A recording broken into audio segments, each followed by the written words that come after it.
네, 이제 저희가 뭐 수강 신청을 거의 웬만하면 한 친구들도 있고 이제 하는 시즌이 됐죠. 우리가 보통 지난 학기에 성적을 굉장히 열심히 했는데 안 받은 그런 친구들이 질문들이 굉장히 많이 들어와요. 다음 학기 때 내가 뭘 신청해야 되느냐, 아니면은 내가 뭐 어떤 부분이 공부가 부족했느냐, 이런 질문들이 굉장히 많이 들어오는데 사실 여러분들이 가장 실수한 그 첫 포인트는 수강 신청입니다.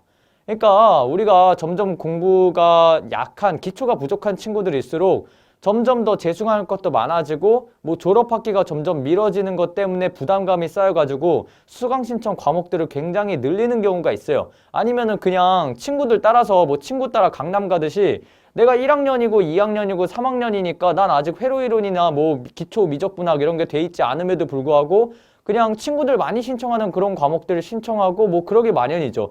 자기가 독강이 더 무서운 거예요. 근데 사실 친구 따라서 이상한 과목 신청해서 하느니 내가 진짜 독강을 하더라도 가장 적기에 나한테 필요한 과목을 딱 신청하는 거. 그게 진짜 필요한 겁니다. 그래서 제가 이번에는 여러분들이 이미 수강 신청한 친구들에게도 아직 초안지의 기회가 있으니까 여러분들이 이제 수강 신청을 할 때 내가 성적을 향상시키려면 어떻게 해야 되는지 하나씩 전략을 말씀을 드릴게요. 일단 첫 번째는요. 응용 과목보다는 기초 과목에 좀 더 집중했으면 좋겠어요. 그러니까 이거는 1, 2학년 학생들은 응용 과목이 아직 없죠. 그러니까 이거는 웬만하면 2학년, 3학년에 해당하는 학생들인데요. 내가 기초 과목이 탄탄하지 않은 상태에서 3학년 걸 들으면요. 들으나마나 C 나오는 거 당연하고요. 만약에 여러분들이 엄청나게 노력해서 A를 받았다라고 한다 하더라도 그 A는 여러분들이 진짜 그 해당하는 과목에 대해서 충분한 지식을 갖고 A를 딴 게 아니라 뭐 기출 유형을 외워서 아니면 실수를 덜해서 우연히 아는 유형이 나와서 이래서 A를 받은 거기 때문에 그 하나의 A가 그 다음 과목의 A와 A+로 이어지지 않는 가능성이 높습니다. 그래서 여러분들이 만약에 재수강할 것들이 남았다면 혹은 재수강할 만한 성적은 아니에요. 애매하게 B+인데 내가 3학년, 4학년 올라갈 만큼 알지는 못해. 그런 경우에는 일반 그냥 뭐 학교에서 공통 과목으로 나오는 그런 교양 수학이라든지 이런 걸 통해서라도 여러분들이 반드시 기본 과목들을 익히셔야 됩니다.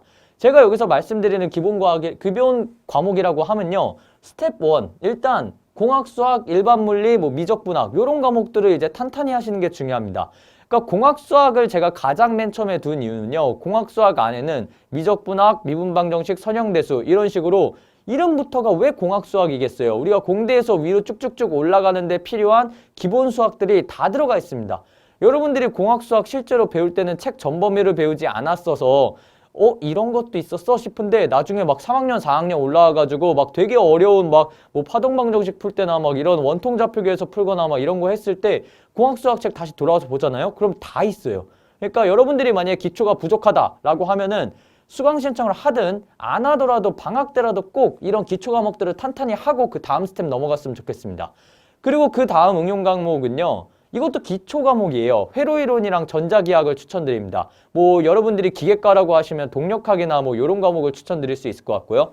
그 회로이론이라고 하면요. 우리가 어떤 회로이론이란 과목은 뭐 양자역학이나 뭐 전자회로랑 아예 별개야. 뭐 이렇게 생각하실 수 있는데 그것보다도 어떤 회로라는 매개, 1차 시스템, 2차 시스템 안에서 여러분들이 미분방정식, 공학수학에서 배운 걸 간단하게 응용하는 그런 과목이 될 수가 있어요. 전자기학도 마찬가지입니다. 전자기학도 여러분들이 공학수학에서 배운 어떤 미적분학, 뭐 어떤 그 그린의 정리, 아니면 뭐 발산 정리, 아니면 뭐 그레디언트, 컬 이런 기본 미분자를 이런 일반 물리에서 조금 더 확장된 개념 안에서 배울 수 있기 때문에 여러분들이 3학년, 4학년으로 나가는 데 있어서 만약에 내가 회로이론과 전자기학이 부족하다? 그럼 요거를 반드시 어떤 형태로라도 마스터를 하고 넘어가시는 거를 추천을 드리겠습니다. 수강 신청할 때 그런 거 유념해서 하라는 말씀인 거죠.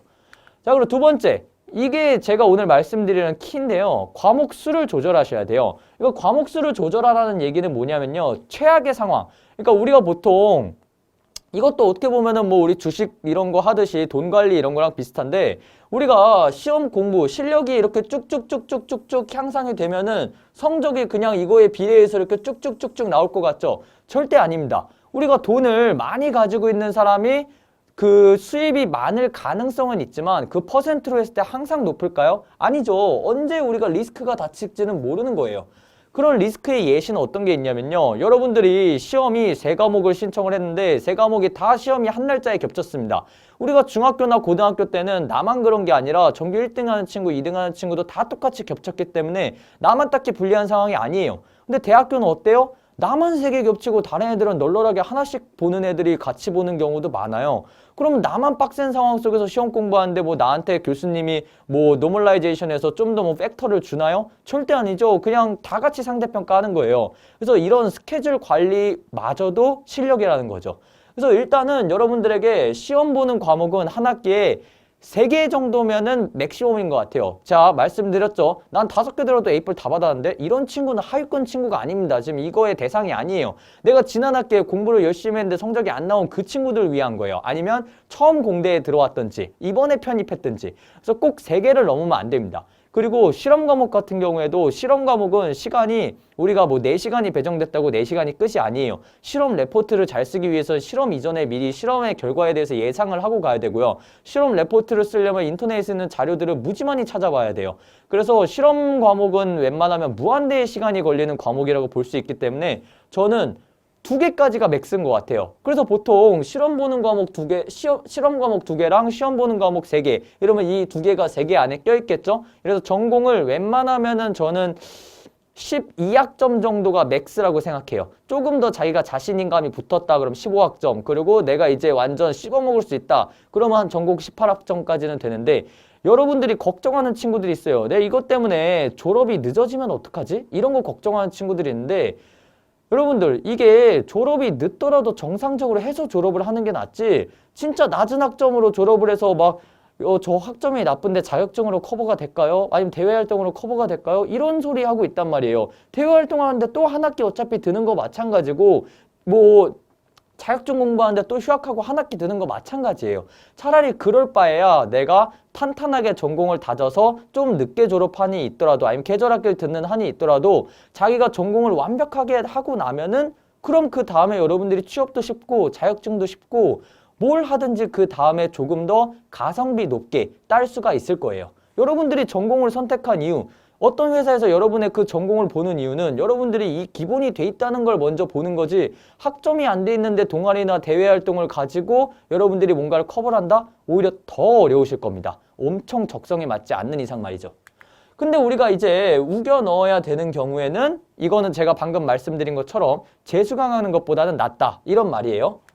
자, 그래서 마지막, 이번에는요 어떤 한 학기 내에서가 아니라 그 시간표 내에서도 분산을 해야 된다는 의미입니다. 제가 아까 말씀드렸죠. 최악의 경우에는 다 같은 날에 몰릴 수도 있고요. 같은 주에 몰릴 수도 있습니다. 그래서 이런 경우에는 내가 최악으로 같은 주에 몰렸다 하더라도 벼락치기는 적어도 해야 될 거 아닙니까? 우리가 막 이런 얘기 있잖아요. 막 뛰는 놈 위에 뭐 나는 놈 없다 뭐 이런 얘기 있잖아요. 근데 그거보다 가장 시험을 잘 보는 거. 그러니까 뭐 천재는 노력하는 사람 뭐 이길 수 없다? 뭐 이런 얘기 있죠. 그리고 뭐 노력한 사람을 이길 수 없는 거는, 노력한 사람을 이길 수 있는 거는 방금 본 놈.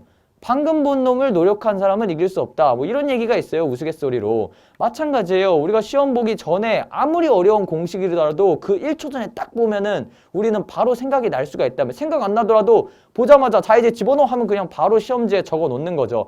그래서 여러분들에게 제가 요약노트 만들어라 라고 강조하는 것도 마찬가지 이유인데, 적어도 그 요약노트 만들었으면은 그거를 볼 시간은 우리가 있어야 될 거 아니에요. 그러니까 우리가 전공 과목을 분산을 시킬 때 시험 보는 과목들을 월요일, 수요일, 화요일, 목요일 이런 식으로 분산을 시켜서 최악의 경우에 같은 주에 배분이 되더라도 우리는 벼락치기를 할 수 있어야 되고요. 그 다음에 더 최악인 경우, 여러분들이 전공을 2개만 한 게 아니라 3개 이상 한 경우에는 한 날 이내에 겹치는 경우도 생기겠죠? 그때 절대 2개 붙게 있게 하지 마세요. 왜냐? 앞에 시험 시간이 길어질 수도 있고요. 그 다음에 앞에 시험 시간 끝나자마자 바로 뒤에 시간 시작하면은 벼락치기 할 시간이 존재하지 않아요. 근데 보통 공부 잘하는 친구들끼리 시험 보기 직전에 막 자기 공부한 거 막 얘기하고 질문하고 막 서로 그렇게 해요. 여러분들이 거기 못 끼더라도 가가지고 귀동냥이라도 할 수 있어야 될 거 아니에요. 그렇기 때문에 여러분들이 어느 정도 시간을 확보를 하고 그 벼락치기를 할 시간을 꼭 마무리를 가지셔야 됩니다. 그래서 그런 의미에서 여러분들의 시간표가 이렇게 바둑판 형태로 띄엄띄엄 있어야 된다는 거예요. 사실 우리 1학년 때 막 친구들끼리 막 시간표 자랑하죠. 막 자기 막 월화수에 다 몰아넣었다. 그래서 막 목금은 완전 공강이라 나 완전 주 3이다 이러면서 자랑하는데 물론 자기가 막 아르바이트를 해야 된다든지 아니면 뭐 생계를 책임져야 된다든지 아니면 뭐 중요한 대외 활동이 있다든지 이러면 그런 친구들은 솔직히 어쩔 수 없어요. 근데 그게 아닌 친구들, 내가 진짜 이 학교 와가지고 열심히 공부하겠다 하는 친구가 그런 시간표로 자랑을 한다? 그거는 약간 방향이 잘못된 거죠. 그래서 저는 이런 시간표 친구들이 싫어하는 거 알아요. 아침에 엄청 일찍 오고 집에 엄청 늦게 가야 되고. 근데 일단은 우리가 지금 요만큼의 1시간씩 우리가 노력을 한 학기 이내에 한다면 나중에 이 안 좋은 학점을 커버하기 위해서 막 한 학기짜리 대외활동 막 1년짜리 막 학원 가서 막 고시 공부하고 이런 거보다 더 큰 효과를 얻을 수 있다고 보기 때문에 요때 할 때 하는 게 가성비가 좋아요. 그래서 한번 이번 학기는 저 믿고 수강 신청 이런 식으로 해서 중간중간에 예습도 하고 복습도 하고 그 다음에 여러분들이 시험 전에 벼락치기도 할 수 있는 그런 충분한 시간 한번 확보하는 식으로 수강 신청해 보시길 바랍니다. 자, 그래서 우리 이제 마지막으로 정리 하나씩 들어갈게요. 제가 오늘 몇 가지 말했죠? 3가지 말씀드렸죠. 첫 번째, 응용 과목보다는 일단 자기가 기초가 부족하면 기초 과목들 남아있는 것 중에 들을 수 있는 거 최대한 들어라. 만약에 우리과 전공권 내가 다 들었다? 그럼 우리과 전공이 아닌 다른 과 전공이나 아니면 교양 과목을 통해서라도 해당 내용을 꼭 탄탄히 다지고 넘어가라. 그리고 두 번째, 과목의 수를 조절해라. 과목의 수, 여러분들 상위권 학생이 아닙니다. 처음부터 버거워하지 말고 차라리 계절이나 한 학기 더 들을 생각하세요. 그래서 과목 수 3개 넘게 가져가지 마시고요. 전공. 그 다음에 실험 과목 2개 넘게 가져가지 마세요. 그 다음에 시간을 분산해서 신청을 해야 되겠죠? 우리가 시간 분산하는 거 왜 그렇다 그랬어요? 한 날, 한 주에 다 몰리는 최악의 경우에도 누구도 여러분을 배려하지 않습니다. 그리고 누구도 여러분들이랑 똑같은 상황에서 같이 하지 않아요. 여러분들이 가장 불리한 상황이 올 수도 있다는 거예요. 그래서 가장 불리한 상황 속에도 내가 복습 시간, 예습 시간, 벼락치기 시간까지 확보를 하려면 여러분들이 수강 신청할 때부터 잘해야 된다는 말이 이번 강의의 요지입니다. 네, 오늘은 여기서 마무리하고 다음 시간에 뵙겠습니다. 감사합니다.